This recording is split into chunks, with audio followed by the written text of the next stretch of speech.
اعوذ باللہ من الشیطان الرجیم بسم اللہ الرحمن الرحیم۔ سب ویڈیو دیکھنے اور سننے والوں کو السلام علیکم۔ ہمارے چینل کے پیارے ویورز، آج ہم تلاوت کریں گے سورہ انفال کی آیت نمبر 27،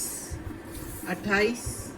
اور 29، یعنی کہ آیت نمبر 27، 28 اینڈ 29 انشاءاللہ تلاوت کریں گے ترجمہ کے ساتھ اور تفسیر کے ساتھ۔ تو چلیں شروع کرتے ہیں آج کا سبق، لیکن شروع کرنے سے پہلے چینل کو سبسکرائب کریں، بیل نوٹیفیکیشن کو آن کریں تاکہ اگلی ویڈیو آپ کو آسانی سے ملتی رہے، اور ہو سکے تو شیئر بھی کریں تاکہ زیادہ سے زیادہ لوگ دیکھیں، آپ کو بھی ثواب ملے اور مجھے بھی۔ تو چلیں اب شروع کرتے ہیں آج کا سبق۔ اعوذ باللہ من الشیطان الرجیم بسم اللہ الرحمن الرحیم۔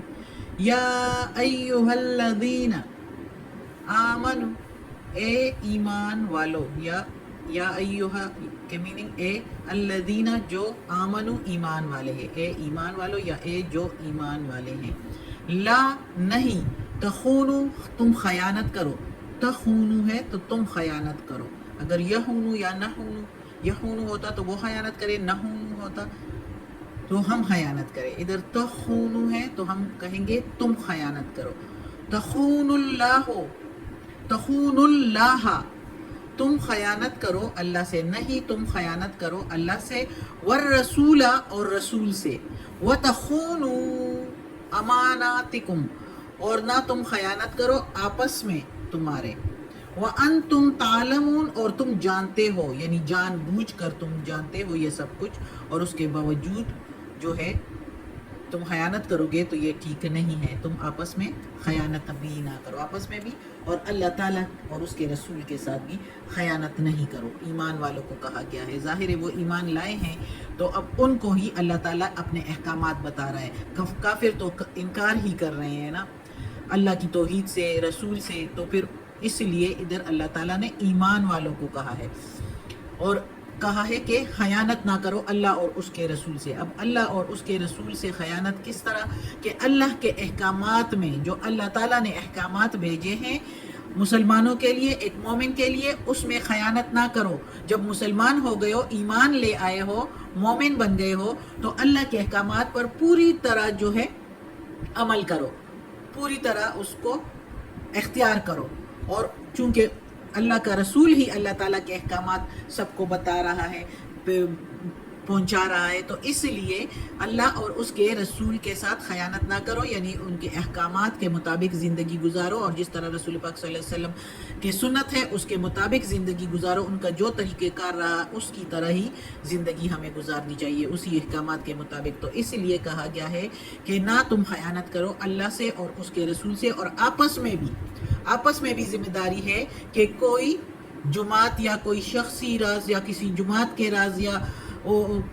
جس نے تم پر یعنی ہم پر اعتماد کر کے اور ہمیں کوئی اپنے راز بتائے ہو، یا ہمارے پاس کچھ رکھا ہو، کوئی مال رکھا ہو، تو اس میں خیانت، اس میں بھی آپس میں بھی خیانت نہ کرو، اس رازوں میں بھی، چاہے وہ شخصی راز ہے یا چاہے جماعت کے راز ہے، جس طرح بھی کوئی چیز یا کوئی بات امانت کے طور پر تم سے کہی گئی ہے تو اس کو جو ہے اپنے پاس امانت ہی رکھو، اس کو پھیلاؤ نہیں، اس راز کو یا اس مال کو جو ہے اس میں خیانت نہ کرو۔ اچھا، ادھر خیانت میں کچھ علماء نے یہ بھی بیان فرمایا ہے، کیونکہ یہ آیت جو ہے جنگ بدر کا قصہ بیان کرتے کرتے آخر میں یہ ادھر آیت آ گئی ہے کہ تخونو، لا تخونو، خیانت نہ کرو۔ اب جنگ بدر میں اللہ تعالیٰ نے بتایا ہے اس رکوع میں سارا، بلکہ جب سے سورہ انفال شروع ہوئی ہے، غنیمت کا مال کس کا بنتا ہے، اور پھر اللہ تعالیٰ نے کس طرح کی مدد کی ہے جنگ بدر میں، اور کس طرح مسلمان جیت گئے، قلیل تعداد ہونے کے باوجود بھی جیت گئے، کفار کے بڑے بڑے جنگجو اور سالاروں کو جو ہے شکست دے دی، وہ بھاگ گئے۔ تو کچھ علماء کہتے ہیں کہ جو ناسمجھ کچے پکے نئے مسلمان تھے تو ان کے دل میں شاید یہ آیا ہو کہ انہوں نے یہ سوچا ہو کہ چونکہ ان کے گھر بار بھی اور اہل و عیال مکہ ہی میں تھے، کچھ مسلمانوں کے جو خود ایمان لے آئے تھے، ہجرت کر گئے تھے، لیکن ان کے اہل و عیال اور ان کے گھر بار مکہ میں تھے، تو ان کے دل میں یہ خیال آیا ہو کہ کفار مکہ پر احسان کر دیا جائے اور مسلمانوں کے کچھ راز ادھر دے دیے جائے اور وہ جو ہے ہمارے ساتھ نرمی برتے، ہمارے اہل عیال کو بھی نہ ستائیں اور ہمیں بھی ان سے ملنے دیں۔ تو ہو سکتا ہے یہ آیت اس طرح بھی اللہ تعالیٰ نے نازل فرمائی ہو کہ ان کا دل کا حال جان کے تو اللہ نے ان کو کہا ہو کہ ایسے مت کرو، لا تخون اللہ والرسول، کہ اللہ اور اس کے رسول کے ساتھ خیانت نہ کرو، اللہ سب کچھ جاننے والا ہے۔ تو اس طرح بھی منع فرمایا ہوگا، اور آپس کی امانتوں میں بھی اللہ تعالیٰ نے کہا کہ ایک دوسرے کے راز جو ہے وہ راز ہی رکھو، اور ایک دوسرے کے مال میں بھی جو ہے وہ خیانت نہ کرو۔ اگلی آیت ہے وَاعْلَمُوا أَنَّمَا، اور جان لو، اللہ تعالیٰ ادھر زور دے کر کہہ رہا ہے وہ جان لو یا سن لو، انما بے شک جو، اموالکم مال ہے تمہارے، واولادکم اور اولاد تمہاری، فتنہ، فتنہ ہے، آزمائش ہے، فتنۃ وان اللہ، آزمائش ہے تمہارے لیے، وان اللہ اور بے شک اللہ، عندہ اجر عظیم، اللہ کے ہاں اس کی اجر، اجر ہے، عظیم بڑا، اور بے شک اللہ کے پاس اس کا بڑا اجر ہے جو اس فتنے سے بھی بچ جائے۔ اب یہ اللہ تعالیٰ مسلمانوں کو غفلت سے جگانے کے لیے مزید تاکید کر رہے ہیں کہ وَاعْلَمُوا، سن لو، جان لو کہ اولاد اور مال اور اولاد جس میں انسان بہت دلچسپی رکھتا ہے، اپنے مال کی مفاد کے لیے بندہ پھسل جاتا ہے اللہ تعالیٰ کے احکامات سے اکثر لوگ، اور اب اس وقت تو بہت ہی مسلمان ایسے ہیں کہ نماز تو ادا کر لیتے ہیں، زکوٰۃ بھی دے دیتے ہیں، روزے بھی رکھ لیتے ہیں، حج بھی ادا کر لیتے ہیں، عمرے بھی ادا کرتے ہیں، لیکن مال جس طرح کاروبار جو ان کے یا جائیداد،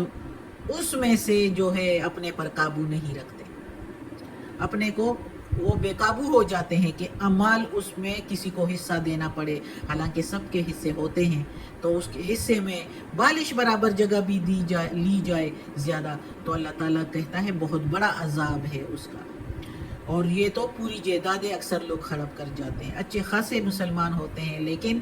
اس معاملے میں اپنے آپ پر قابو نہیں رکھ پاتے، اور دوسری اولاد کے سر پر کافی لوگ جو ہے وہ بہت جلد جو ہے غصے میں آ جاتے ہیں اور اللہ کے احکامات کو بھول جاتے ہیں، اور اولاد کے سر پر ایسے فتنے میں اور آزمائش میں مبتلا ہو جاتے ہیں کہ اپنا آخرت ہی خراب کر دیتے ہیں، دنیا بھی خراب ہو جاتی ہے، اور آخرت میں کتنی دشمنیاں ہو جاتی ہیں، کتنے آدمی بندے مارے جاتے ہیں خاندانوں کے ان اولادوں کے سر پر۔ تو اس لیے اللہ تعالیٰ کہتا ہے کہ سن لو، جاگ جاؤ، چھوڑ دو یہ کچھ، یہ مال، کاروبار، جائیداد، یہ اولاد ادھر ہی رہ جانے والی چیز ہے، اولاد کے سر پر اتنا کچھ کر لو گے، اولاد کل کو کہیں گے کہ ہمارے لیے کیا کیا ہے، اپنے لیے ہی کیا ہے، اپنے ہی پیاس بجھائیے، نہ کرتے نا، تو اس طرح پھر کہتے ہیں۔ تو اس لیے جو احکامات اللہ نے دیے وہ ان کے لیے پوری کرو، یہ نہیں ہے کہ اولاد کا بالکل خیال نہ رکھو، اللہ تعالیٰ نے جو احکامات دیے، جو اولاد کا جائز حق ہے وہ ان کو دیا جائے، لیکن زیادہ جو دلچسپی جو انسان اس میں غرق ہو جاتا ہے اولاد کی محبت میں اور یہ مال کی محبت میں، تو اس کو اللہ تعالیٰ کہتا ہے کہ آزمائش ہے، اس میں اپنے آپ کو اتنا نہ غرق کرو، اتنی دلچسپی نہ لو کہ تم اس میں ڈوب جاؤ اور آخرت کو بھول جاؤ اور اللہ کے احکامات کو بھول جاؤ۔ اللہ تعالیٰ کہتا ہے کہ یہ مال اور اولاد کی محبت اتنی زیادہ جو تمہاری اتنی دلچسپی ہے اس میں، اس کے باوجود اگر تم اللہ کے راستے پر چلو گے تو پھر بہت بڑا اجر ہے تمہارے لیے۔ تمہارا نفس جو اولاد اور مال کے محبت سے لبریز ہے،